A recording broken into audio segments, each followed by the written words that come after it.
بسم اللہ الرحمن الرحیم۔ السلام علیکم دوستوں۔ 17 رمضان 2 ہجری مدینہ سے کچھ فاصلے پر بدر کے مقام پر ایک ایسا معرکہ ہونے جا رہا تھا جس پر کائنات کی تاریخ کا دار و مدار تھا۔ ایک طرف مکہ کا غرور، 1000 کا لشکر، بہترین ہتھیار اور جنگی گھوڑے، اور دوسری طرف صرف 313 نہتے مسلمان جن کے پاس نہ پورے ہتھیار تھے نہ سواریاں۔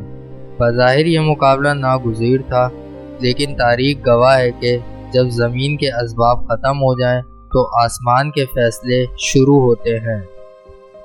آج کی ویڈیو میں ہم جانیں گے غزوہ بدر میں اللہ تعالیٰ نے فرشتوں کو کیسے اتارا اور انہوں نے صحابہ کرام کے ساتھ مل کر حق کا پرچم کیسے بلند کیا۔ بدر کی طرف روانگی۔ مسلمان مدینے سے مکہ کے ایک تجارتی قافلے کو روکنے نکلے تھے، لیکن اللہ کا منصوبہ کچھ اور تھا۔ مکہ سے قریش کا ایک بہت بڑا لشکر ابو جہل کی قیادت میں مسلمانوں کو ہمیشہ کے لیے ختم کرنے کے ارادے سے نکل چکا تھا۔ جب رسول اللہ صلی اللہ علیہ وآلہ وسلم کو اس کی خبر ملی تو آپ صلی اللہ علیہ وآلہ وسلم نے صحابہ سے مشورہ کیا۔ انصار اور مہاجرین نے یک زبان ہو کر کہا، یا رسول اللہ، ہم موسیٰ علیہ السلام کی قوم کی طرح نہیں ہیں جو کہہ دیں کہ آپ اور آپ کا رب جا کر لڑیں۔ ہم آپ کے دائیں بائیں، آگے اور پیچھے سے لڑیں گے اور آپ کا ساتھ دیں گے۔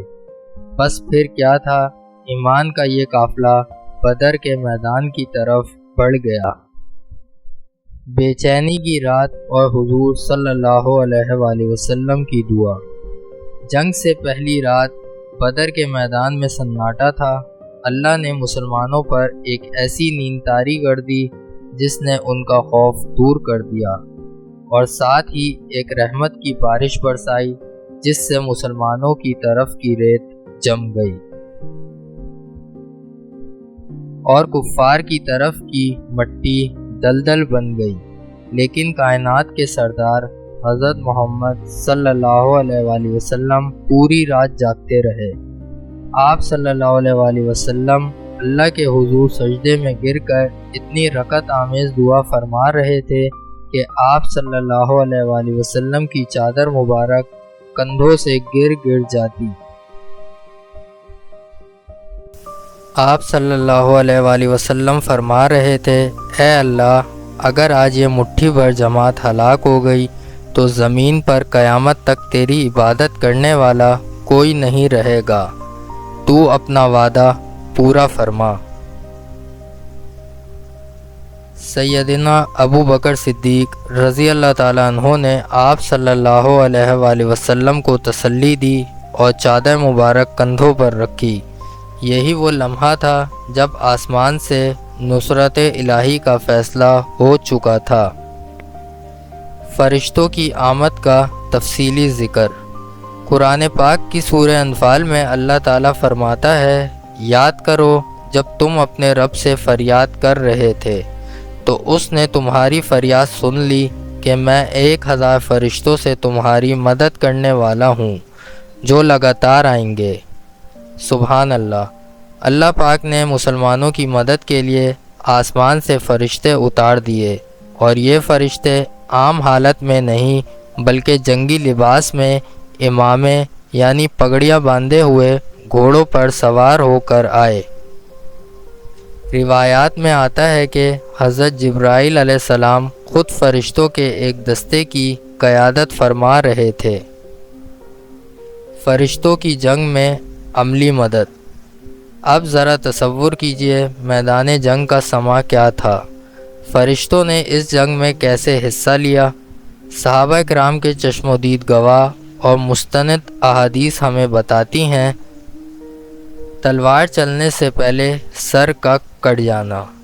ایک صحابی رسول صلی اللہ علیہ وآلہ وسلم نے روایت کی کہ وہ ایک کافر کا پیچھا کر رہے تھے۔ ابھی ان کی تلوار کافر تک پہنچی بھی نہیں تھی کہ اچانک اوپر سے ایک کوڑے کی کڑکدار آواز آئی اور گھوڑے سوار کی آواز آئی، آگے بڑھو، ہجوم! اور اگلے ہی لمحے اس کافر کا سر تن سے جدا ہو کر گر گیا۔ نیلے نشانات۔ جنگ کے بعد دیکھا گیا کہ کئی قریشی کافروں کی گردنوں اور انگلیوں پر جلنے یا کوڑے مارنے کے نیلے رنگ کے نشانات تھے۔ یہ ان فرشتوں کی ضرب تھی جنہیں اللہ نے حکم دیا تھا کہ کافروں کی گردنوں پر مارو اور ان کے جوڑ جوڑ پر ضرب لگاؤ۔ کفار کے دلوں میں رعب۔ فرشتوں کی موجودگی نے مسلمانوں کے حوصلے آسمان پر پہنچا دیے اور کفار کے دلوں میں ایسا خوف ڈال دیا کہ وہ اپنے سے 3 گنا کم تعداد والے مسلمانوں کے سامنے بھاگنے لگے۔ ابو جہل کا انجام اور فتح مبین۔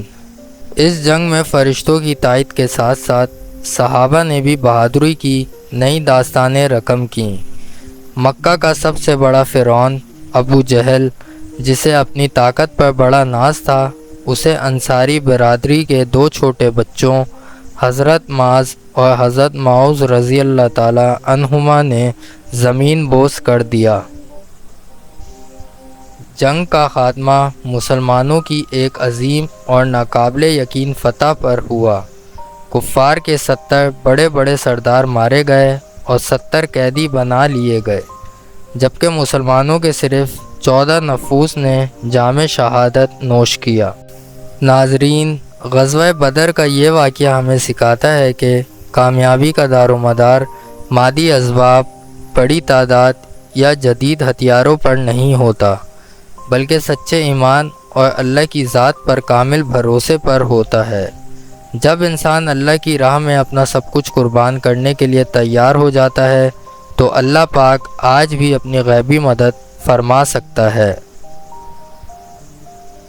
امید ہے کہ غزوہ بدر کے اس ایمان افروز واقعے نے آپ کے ایمان کو تازہ کیا ہوگا۔ اگر آپ کو یہ ویڈیو پسند آئی ہو تو اسے لائک کریں، اپنے دوستوں کے ساتھ شیئر کریں اور ایسی ہی مزید تاریخی اور اسلامی ویڈیوز کے لیے ہمارے چینل کو سبسکرائب کرنا نہ بھولیں۔